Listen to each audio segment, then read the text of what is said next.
Hi, and welcome to Jules Voto's Photo Focus.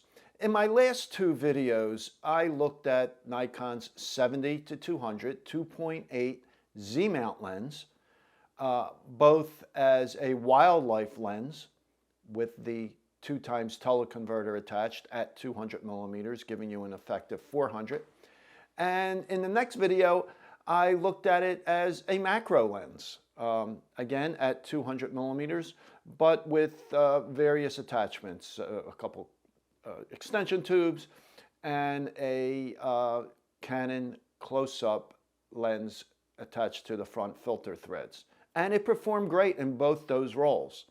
So in this video, I want to look at it at the short end, at 70 millimeter, compared to the 24 to 70 2.8 Z-mount lens, and at 85 millimeter to the 85 millimeter 1.8 Z-mount lens. Both those lenses, the 24 to 70 and the 85, are highly regarded. So I just wanted to see how well this very versatile 70 to 200 performed at the shorter focal lengths. So the first test I did was compared it to the 24 to 70 at 70 millimeters, and I shot at 2.8 and 5.6.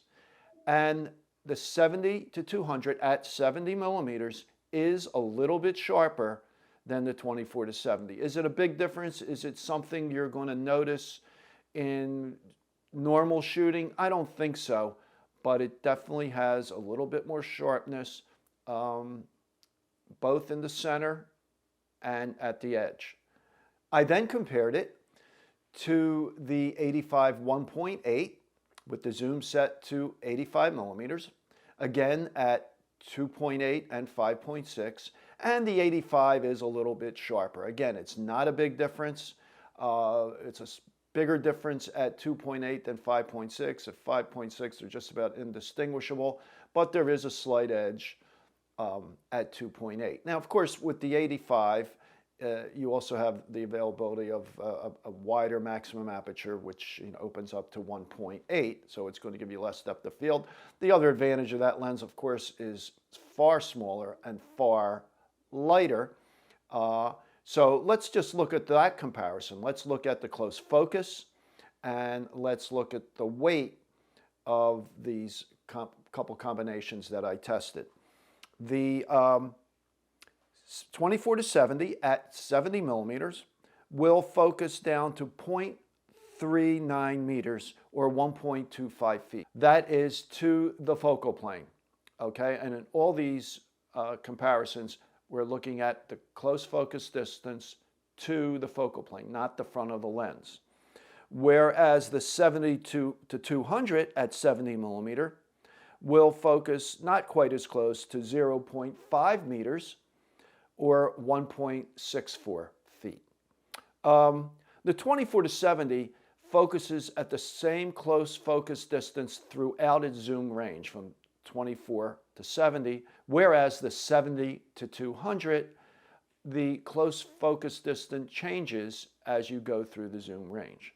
So now when we get to 85 millimeter with the 70 to 200, it will focus down to 0.63 meters from the focal plane or 2.07 feet.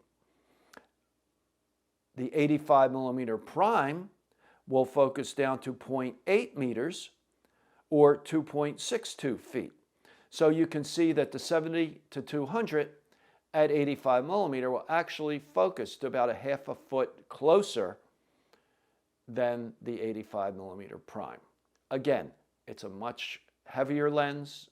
70 to 200, it's got a lot of elements that gives it its weight, but it's extremely high quality. It also has built-in image stabilization. So if you were using it on, let's say, a Z50, you would have image stabilization, while the 24 to 70 and the 85 do not. In order to gain that image stabilization, you would need to use a camera that has IBIS built in. So I think what this shows is just how versatile this lens is. It is very close at 85 millimeter to the performance of a prime, At 70 millimeter, it is slightly better than the highly regarded 24 to 70 2.8. And of course, you have the close-up ability of this lens, adding extension tubes, or just natively without any additional extension. It focuses very close. Also, its ability with the teleconverter. Now, I only tested it with the 2x, the 2 times teleconverter, and it was excellent. I do not own the 1.4 times teleconverter, but it's supposed to be even better than the 2-time converter. So I think this is a very, very versatile lens, good for many applications. However, the weight is going to keep some people from carrying it with them in their bag, especially if you're doing traveling. Okay, so I hope you enjoyed this video. If you did, please give it a thumbs up and subscribe to my channel. And tap on that bell so you will be alerted anytime I come out with a new video. And I usually come out with a new video every Wednesday morning at 11 a.m. Okay, so thanks for watching, and I will talk to you next time.